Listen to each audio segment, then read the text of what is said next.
Hey, so I had the question on this one. Is there a sneaky, easy way to figure out how to break down that 432 there under the radical? Or do you just have to memorize all the perfect squares? I would say you don't have to memorize them, but they're always going to be the easiest numbers to look for. And so if I just tried this as, I don't know what's going to happen, I do, but say I don't know what's going to happen, I just start going down my list of squares. I'm like, well, let's see if that's divisible by 4. I get, yeah, 108, cool. 108 is still an even number and looks pretty divisible by 4 looking at it.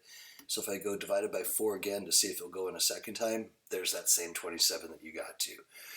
So memorizing, but like this is by far the most expedient way to get there. So if I write down what I just said, we figured out 4 went in twice, so that's the same thing as 16. I'll just point that out. If I had 432 divided by 16, so there's the 27. So if 4 goes in, it's always good to try 16, and then 64 if that goes in. So then over here we got the 16 times 27 over 4. The other thing, and this is just because it's like an intermediate algebra problem, is if you look right here, there's a 12 and a 4, and it feels like you're about to reduce out a 4 in this problem, or at least a 2, probably an even number. That makes me think that I'm going to get a 4 or 2 out front. Again, if we're doing actual math where this number just comes up from other calculations, no. But just as kind of a way to game it, if this had been a 9 and a 3, I'd have been looking for 9s. The other thing is, it's interesting that the computer took that answer because it's actually not quite right.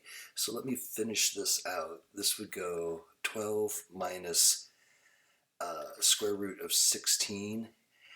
And then 27 has a perfect square in it. 9 goes in there too. So if we were going to simplify this all the way, we should really have both the 9 and the 16 coming out front. So if I do that, that would be 12 minus 4 times 3 from the 9 leaves behind a 3 over 4. And then you can see those 4s are going to cancel. That goes in 3 and 3 root 3. So cool that it took the root 27, I think because the decimal, well, yeah, I'm not sure why someone didn't program it quite right. So it should have really been this. But to answer your original question, even with a big number like that, start going down the list of perfect squares. And often if you get the first one out, like, say you bumped into 9 first, whatever's left is small enough that then you can kind of figure out what to do with it, like I did here at the 27, even though the computer said I didn't need to. I'm not sure that was too helpful, but that's what I have on that. So, cool.